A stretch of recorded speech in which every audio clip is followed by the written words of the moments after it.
Welcome once again to Let's Talk Marriage. This is Pastor Larry coming to you this Wednesday afternoon with Let's Talk Marriage. All right. We're going to get right on into our program on today. I hope everyone is doing well. If you woke up this morning, you are doing well. All right. We're going to get right on into our program. Our program today is talking about the things you can do or things that you should be doing to keep your marriage headed in the right direction. Many of us have gotten married, don't know who the people we married to, and don't realize, and then you realize later on that's not the right person, and then there's so many marriages that are not lasting long. People are getting divorced all over the place, and some people prefer not to get married. I always say that marriage is not hard. It's what we make it. We can make it hard, but it's not hard. So we're going to go over some things that you can do to keep your marriage headed in the right direction. All right. Number one is going to be respect your spouse as an equal individual. Respect your spouse as an equal individual. I know you're both are two different people. That's because you both are two different people. So you have to respect that the both of you, because you're both going to have people that you know or friends that you know. And as an individual, you keep in contact with their friends and their friends. But the thing about it, you talk about both of the friends that you have, people that you've known, that you grew up with, and the things that your spouse grew up with, people that your spouse grew up with. You talk, you keep that friendship going with them, because that's, each of you are individuals, and that's why you have to respect them as individuals. You're going to have people that you knew from your past, that, friends, family, and things of that nature, and they're going to have friends and family from their nature, from their past. So what you do is you come together after, because you keep communicating with them or keep lines of communication open with them. And then, when you get together with your spouse, you have something to talk about. They should know your friends. You should know all your friends, or their friends. And that's why how you head, one of the ways to head into the right direction in a marriage. Because, again, you both are individuals. So you have to be treated as such. You can't expect them to, you can't expect to be taken away from all the people that you know, and you have no one that you know around you. So you should know someone around you that other than your spouse. But your spouse should always be your closest friend or ally. Well, here's number 2 here. Focus on the future and rather than the past. The only thing you can take from the past, or should be taken from the past, are the things that were positive in the past. Because, a lot of times when you talk about things that are positive from the past, they can also end a heated discussion if you talk about something that happened positive from the past. So we have to hold on to those things that were good and try to get past those things that were negative in the past. Because they're going to always be there, but you have to move past them. And then things that are positive, make sure you hang on to those. Yeah, because those are your precious memories. That's why sometimes we take photos. We can go back and look at those, and those are things from the past. When you take photos, you can go back and see that photos or videos, and you can look at them, sit down and look at them, and you'll see what happened in your life from the past that was positive, and that'll help you head to the right direction or help you head to a positive future in your marriage. So focus on the present and the future rather than the past.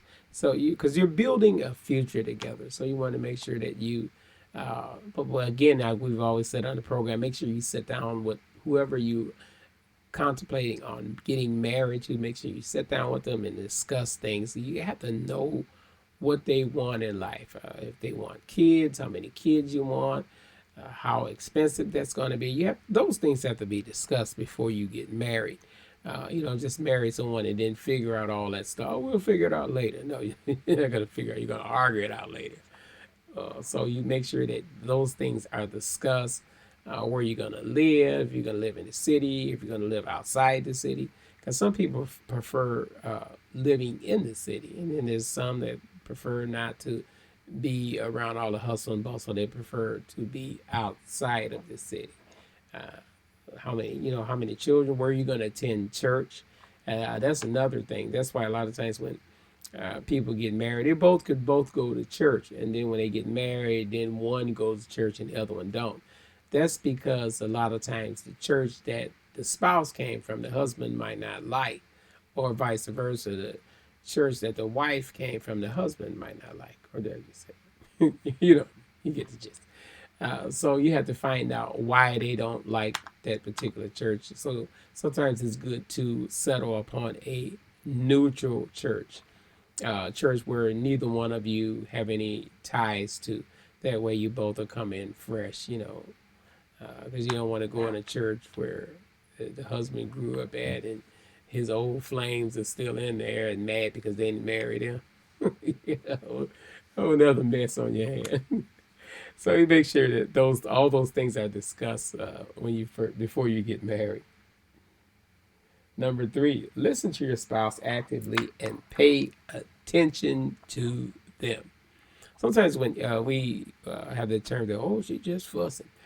Sometimes our spouses just want to vent. And when they want to vent, they just want you or want us to listen.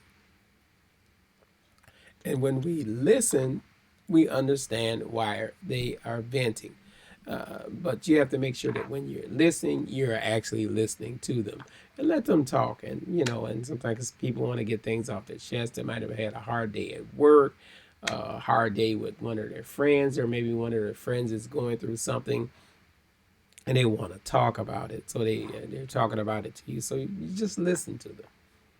Okay, number 4, make your spouse a priority in your life. It's easy to get caught up in things that you're running around doing things for other people, and then you tend to forget that your spouse might need something or might need your attention as well.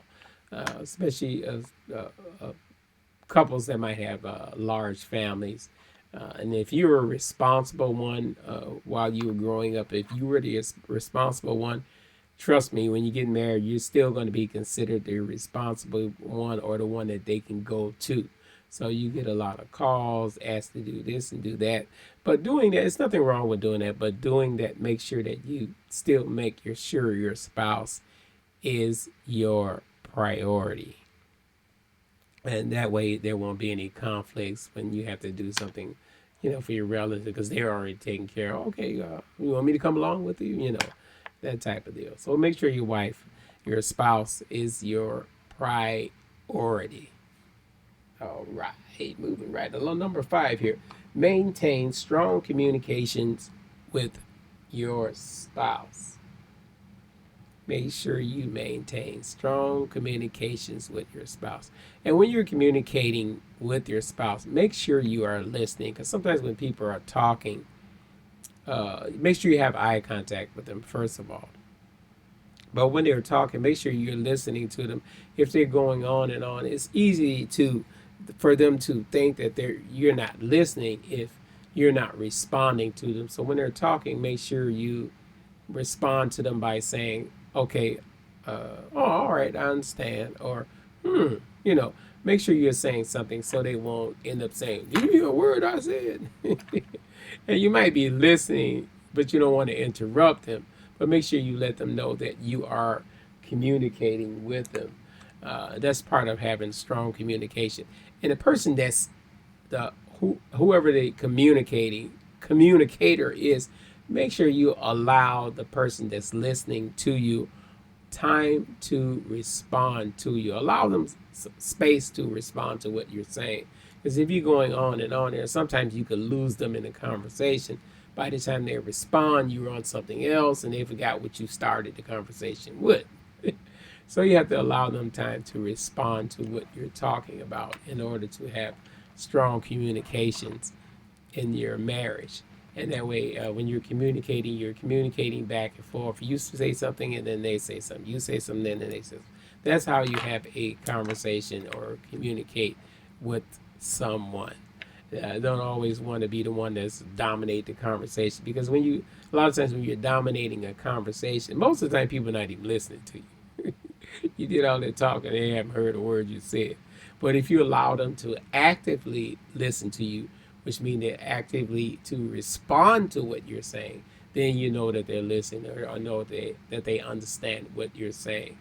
That was the whole thing with teachers. Whenever you had a teacher, your good teachers, or the teachers that you remember, were the ones that allowed you to say something without calling you out of the blue. The ones that call on you out of the blue, you're like, okay, I'm not ready. I wasn't even listening.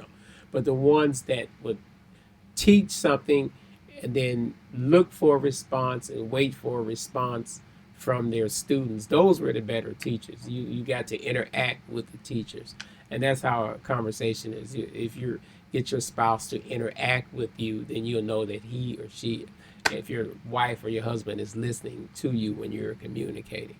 So make sure you have strong communications in your marriage.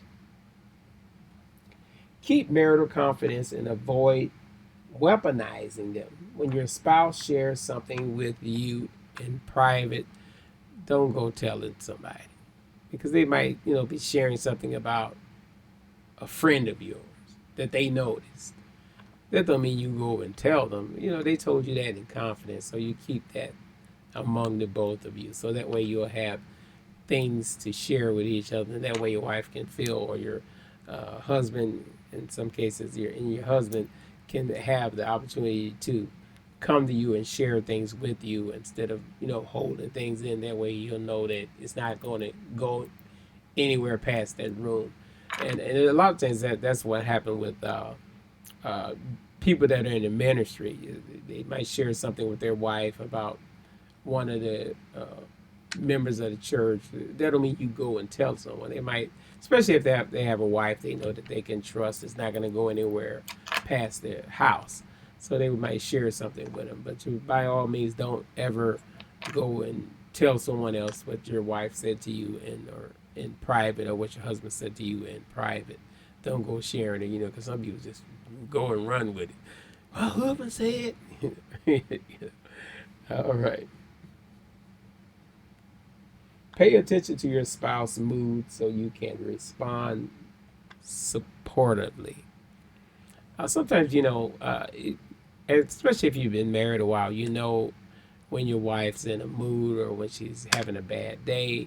And sometimes you might say, are you okay? Is there something wrong?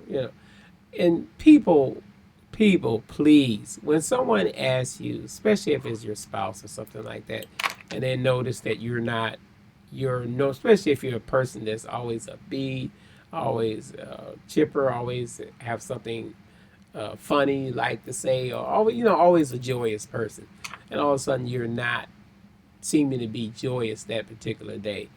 If they ask you what's wrong or how you feeling, please let them know. Don't say, "Oh, nothing." You know, we all have done it, but make sure we try to get away from that, because sometimes when you do that, you miss the support from your spouse because you did not respond to the question that they asked. They just simply being concerned. Sometimes when people are being concerned, they're legitimately being concerned. And when people are being concerned, respond to them. "Oh, I'm okay. I'm just going through this, and it's happened." They might be able to help you, and if not help you, they can be supportive of you. So make sure that when someone asks you, "Are you okay?" make sure that you let them know that you are okay. Excuse me. Make sure you let them know that you are okay. And that way, that's part of communication as well. Because when someone is trying to communicate with you, you can't just keep saying, "Oh, I'm all right. I'll be all right." I'm okay. Nothing's wrong. But you see it all in their face and everything. Make sure you tell them. Especially a spouse. Make sure you tell them, let them know what's going on, so that way they can be supportive of you. Oh, here's a good one here. Take responsibility for your actions. There's nothing wrong with saying you're sorry. Some people can't open their mouth and say, just say I'm sorry. There's nothing wrong with saying it. Even if you have to say it a lot, just say I'm sorry. There's nothing wrong with that. That doesn't make you less of a person when you say I'm sorry. But, just make sure you tell people you're sorry when be the first to say it. Don't wait. If you're in an argument, don't wait for the other party to say, you never did say you were sorry. When people say they're sorry, do you accept your apology? Do you accept my apologies? Don't say, I think about it. Or when they say, I'm sorry, I know you're sorry. Then you're going to start a whole other thing. So I tell you they're sorry. Just say, okay, I accept your apologies. Don't start something that shouldn't be there. We are funny as people. I'm going to be signing off. This is Pastor Larry with coming to you this Wednesday afternoon with Let's Talk Marriage. Make sure we stay in love with our spouses. Make sure we go for walks with them. Make sure we take them out. Make sure we love on them, and make sure that we keep the intimacy going in our marriages. Make sure that we are lovey-dovey. Well, I don't care how many years you've been married. Make sure you every once in a while chase your wife around the room, or just keep the joy in your marriage. This is Pastor Larry with Let's Talk Marriage, and let's keep the joy in our marriage. This is Pastor Larry, until we meet again with Let's Talk Marriage. All right. We'll see you again on this coming Wednesday. All right, we have Father's Day coming up. Remember not to forget our fathers. Till we meet again, this is Pastor Larry.